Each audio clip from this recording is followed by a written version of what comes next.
नमस्कार। एक बड़ी खबर के साथ बुलेटिन की शुरुआत। दिल्ली दौरे पर हैं उत्तराखंड के सीएम पुष्कर सिंह धामी। सीएम पुष्कर सिंह धामी ने पीएम मोदी से मुलाकात की है। प्रधानमंत्री आवास पर यह मुलाकात हुई है। सीएम धामी ने पीएम मोदी को निमंत्रण भी दिया है। 38वें राष्ट्रीय खेलों में आने का निमंत्रण दिया गया है। प्रधानमंत्री नरेंद्र मोदी को सीएम धामी के द्वारा पीएम को मलारी की शॉल और नारायण आश्रम की प्रतिकृति भी भेंट की गई है। उत्तराखंड में 38वें राष्ट्रीय खेल का आयोजन 28 जनवरी से 14 फरवरी 2025 के बीच होना है। राष्ट्रीय खेलों में 36 तरह के खेलों को शामिल किया गया है, जिसमें योगासन भी शामिल है। राष्ट्रीय खेलों से लेकर 15 दिसंबर 2024 को मुख्यमंत्री पुष्कर सिंह धामी ने खेलों की जर्सी, मस्कट, लोगो और एंथम को लॉन्च किया था। इसके बाद से राष्ट्रीय खेलों की तैयारियां तेज हो गई हैं। इसी कड़ी में आज दिल्ली में प्रधानमंत्री मोदी से सीएम धामी ने मुलाकात की। वहीं 38वें राष्ट्रीय खेलों में आने का निमंत्रण भी सौंपा। मुख्यमंत्री धामी ने राज्य के विकास में प्रधानमंत्री के नेतृत्व, मार्गदर्शन और सहयोग के लिए प्रदेश की जनता की ओर से आभार व्यक्त किया। मुख्यमंत्री ने प्रधानमंत्री को राज्य में संचालित विकास कार्यों के बारे में जानकारी भी दी। मुख्यमंत्री ने कहा कि ऋषिकेश कर्णप्रयाग रेल परियोजना के पहले चरण पर तेजी से काम चल रहा है।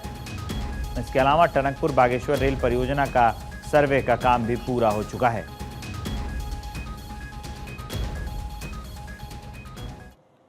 उत्तराखंड सरकार ने सरकारी अस्पतालों की इमरजेंसी सेवाओं को और अधिक बेहतर बनाने की कवायद तेज कर दी है, जिसकी शुरुआत मेडिकल कॉलेजों से की गई है। राजकीय मेडिकल कॉलेजों में आपातकालीन चिकित्सा प्रबंधन को और अधिक दुरुस्त करने के लिए नई गाइडलाइन जारी की गई है। गाइडलाइन के अनुसार किसी भी अस्पताल का ये दायित्व है कि इमरजेंसी में आने वाले हर मरीज को इमरजेंसी मेडिकल केयर उपलब्ध कराए। अगर मरीज के पास पैसे नहीं हैं, तब भी डॉक्टर या अस्पताल उसके इलाज में न तो किसी तरह की देरी करेंगे और न ही इलाज से इनकार करेंगे।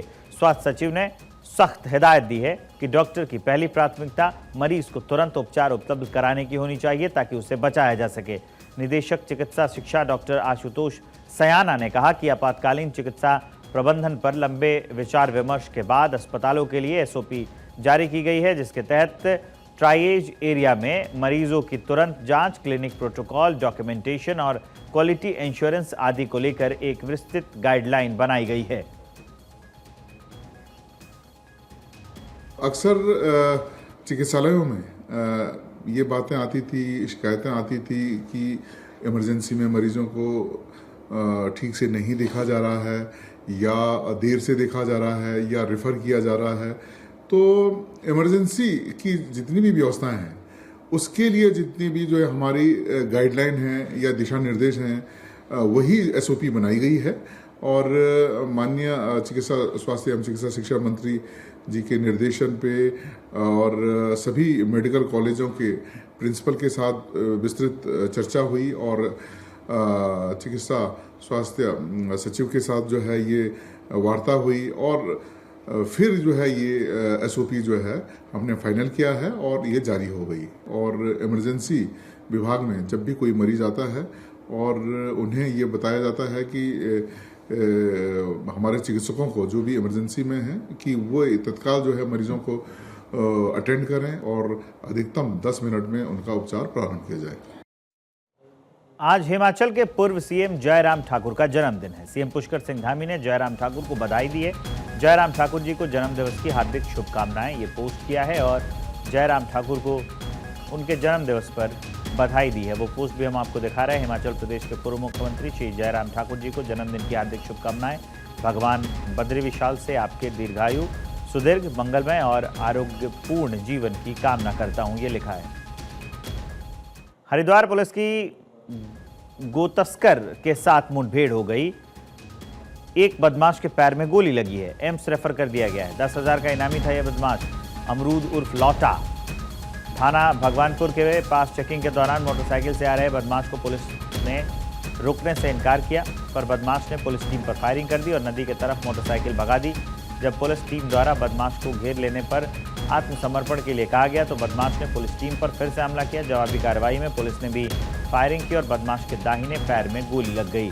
इसके बाद बदमाश को इलाके में इलाज के लिए उसे एम्स रेफर किया गया। मौके पर मोटरसाइकिल, तमंचा भी बरामद हुए हैं।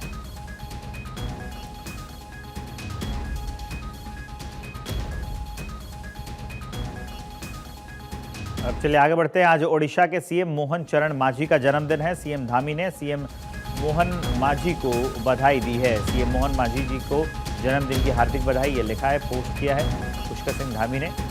लिखा है, ओडिशा के माननीय मुख्यमंत्री मोहन मांझी जी को जन्मदिन की हार्दिक बधाई एवं शुभकामनाएं। प्रभु श्री बद्री विशाल से आपके उत्तम स्वास्थ्य, दीर्घायु और सुयशपूर्ण जीवन की प्रार्थना करता हूं। हरिद्वार से अपडेट है। हाईवे पर आया 15 फीट लंबा अजगर, हड़कंप मच गया इसकी वजह से। मौके पर पहुंची वन विभाग की टीम। घंटों की मशक्कत के बाद विशालकाय अजगर का रेस्क्यू किया गया। रेस्क्यू के बाद अजगर को सुरक्षित जंगल में छोड़ दिया गया है। उस अजगर की तस्वीर हम आपको दिखा रहे हैं। वन विभाग की टीम पहुंची थी। इसकी लंबाई काफ़ी ज़्यादा थी, 15 फीट लंबा ये अजगर बताया जा रहा है। हालांकि मौके पर रेस्क्यू टीम पहुंची वन विभाग की, उसके बाद इसे सफल रेस्क्यू करके जंगल में छोड़ दिया गया है इस विशालकाय अजगर को।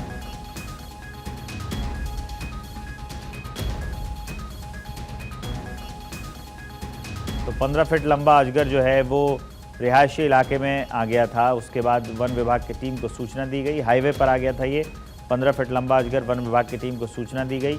वन विभाग की टीम ने इसे मौके से पकड़ा और फिर जंगल में ले जाकर छोड़ दिया। लक्सर में एक बड़ी कामयाबी मिली है पुलिस को। क्षेत्र में नशीली दवा सप्लाई करने वाले तस्कर को पुलिस ने गिरफ्तार कर लिया है। पुलिस ने उसके पास से काफ़ी संख्या में नशे के इंजेक्शन, कैप्सूल, टैबलेट और सिरप बरामद किए हैं। आरोपी को एनडीपीएस कोर्ट में पेश करके जेल भेज दिया गया है। और पुलिस के मुताबिक आरोपी पुहाना कस्बे में एक मेडिकल स्टोर चलाता है। पुलिस को सूचना मिली थी कि एक युवक नशीली दवाएं लेकर रुड़की की तरफ कुआं खेड़ा भुरनी होकर लक्सर आ रहा है। इस पर कोतवाल राजीव राउथाड़, एसएसआई मनोज गैरोला, एसआई दीपक चौधरी, सिपाही रियाज अली, पंचम प्रकाश और मनोज विनान की टीम बालावाली तिराहे के कुआ खेड़ा मार्ग पर पहुंची और वहां पर उसने इसे पकड़ लिया। उत्तराखंड में निकाय चुनाव को लेकर सरगर्मियां तेज हो चुकी हैं। इसी कड़ी में पर्यटन विभाग की ओर से और आध्यात्म के लिए, योग के लिए विश्व प्रसिद्ध मुनि की रीति नगर पालिका में भी घमासान शुरू हो गया है। यहां से पालिका अध्यक्ष के लिए बीजेपी बागी सहित 4 प्रत्याशी मैदान में है। बीजेपी को अपना वोट बैंक संभालना चुनौती भरा होता जा रहा है। रिपोर्ट्स के मुताबिक आगामी चुनाव में बीजेपी, कांग्रेस और निर्दलीय प्रत्याशी में कड़ी टक्कर देखने को मिलेगी। इसी बीच उत्तराखंड सरकार में मंत्री सुबोध उनियाल जनता पर पूरा भरोसा जता रहे हैं।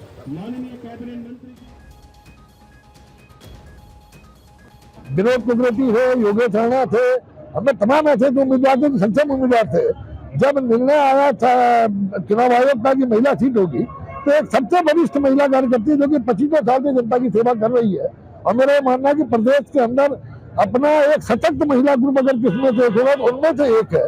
तो बिना दोषी को टिकट देकर के पार्टी ने कार्यकर्ता का सम्मान किया। निश्चित रूप से मुझे पूरा विश्वास है कि यहाँ के लोग विकासवादी सोच के साथ भारी बहुमत से बिना को जिताने का काम करेंगे। उत्तर भारत में एक बड़े हिस्से में ठंड और कोहरे का प्रकोप जारी है।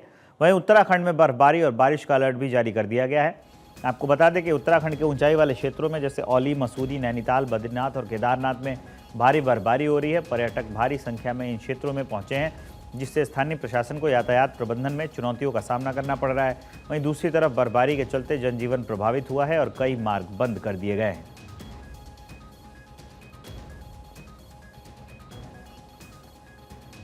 उत्तराखंड में जो बर्फबारी की तस्वीरें हैं वो सामने आई हैं, वो हम आपको दिखा रहे हैं। उत्तराखंड में बर्फबारी से हालात कैसे हो गए हैं। पहाड़ों पर बर्फ जमी हुई है। हालांकि जो स्थानीय लोग हैं उनको काफ़ी दिक्कतों का सामना करना पड़ रहा है, लेकिन ये मौसम सैलानियों के लिए अच्छा है। काफ़ी सैलानी पहाड़ों पर जाते हैं, पहाड़ों पर अपना वक्त बिताते हैं। घूमने फिरने के लिए सैलानी इन दिनों यहाँ पर पहुँच रहे होते हैं, लेकिन जो स्थानीय लोग हैं उनके लिए ये बर्फ़, लगातार गिर रही बर्फ़ मुसीबत का सबब बनी हुई है। तापमान लगातार गिरता जा रहा है, जिसकी वजह से इलाके में रहन सहन जो है वो मुश्किल होता जा रहा है।